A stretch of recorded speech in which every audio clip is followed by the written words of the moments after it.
99-ലെ പ്രളയത്തെ പറ്റി കേട്ടിട്ടുണ്ടോ? നമ്മുടെ വീട്ടിലെ പ്രായം ചെന്നവരോട് ചോദിച്ചാൽ ഒരു പക്ഷേ അറിയാൻ കഴിയുമായിരിക്കും. അവരുടെ ഓർമ്മകളിൽ ഇന്നും പെയ്തിറങ്ങാറുള്ള ഒരു പേടി സ്വപ്നം തന്നെയാണ് ഈ ദുരന്തം.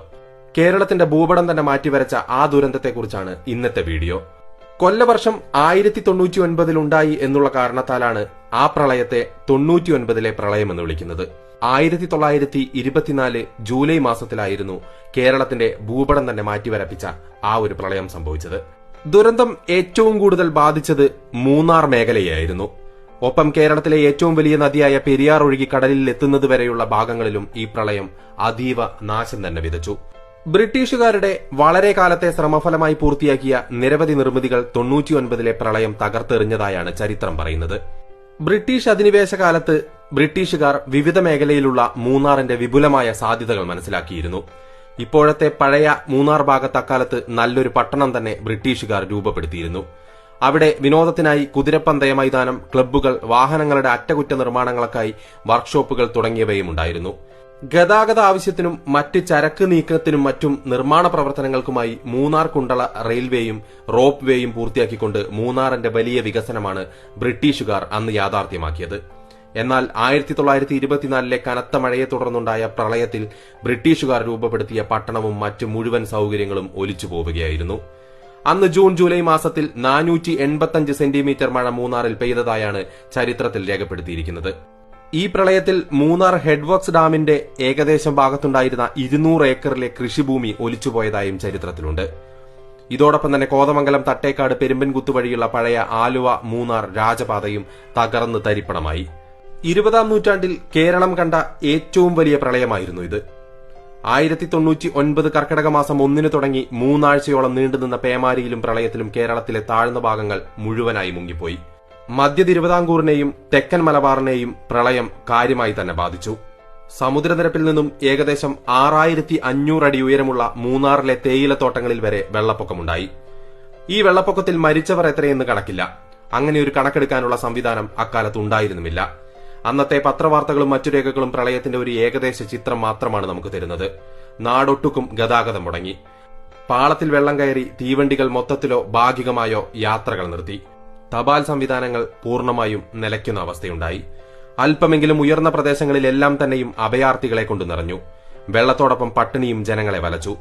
99-ലെ വെള്ളപ്പൊക്കത്തിനോടൊപ്പം വരില്ലെങ്കിലും 1939-ലും 1961-ലും 2018-ലും കേരളത്തിൽ കനത്ത വെള്ളപ്പൊക്കങ്ങളുണ്ടായി.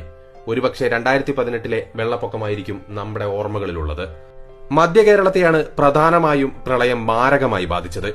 ആലപ്പുഴ മുഴുവനായും എറണാകുളത്തിന്റെ 4/3 ഭാഗവും വെള്ളത്തിനടിയിൽ മുങ്ങിയെന്നാണ് രേഖകൾ പറയുന്നത്. മധ്യ തിരുവിതാംകൂറിൽ 20 അടി വരെ വെള്ളം പൊങ്ങി. മഴ പെയ്തുണ്ടായ മലവെള്ളവും കടൽവെള്ളവും ഒരുപോലെ കരയെ ആക്രമിച്ചു. മലബാറിലും പ്രളയം കനത്ത തോതിൽ ബാധിച്ചു. കർക്കിടകം 17 കഴിഞ്ഞപ്പോഴേക്കും തെക്കേ മലബാർ മൊത്തത്തിൽ വെള്ളത്തിനടിയിലായി. കോഴിക്കോട് പട്ടണം മുക്കാലും മുങ്ങി. 2000-ൽ പരം വീടുകൾ നിലം പതിച്ചു. പൊന്നാനി താലൂക്കിലും മറ്റും കനാലുകളിലൂടെ മൃതശരീരങ്ങൾ ഒഴുകി നടക്കുന്നുവെന്ന് ചരിത്രം പറയുന്നു.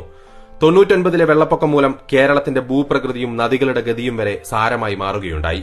ഏവരെയും അമ്പരപ്പിച്ചത് മലബാറിലെയോ അതല്ലെങ്കിൽ തിരുവിതാംകൂറിലെയോ വെള്ളപ്പൊക്കത്തെക്കുറിച്ചായിരുന്നില്ല.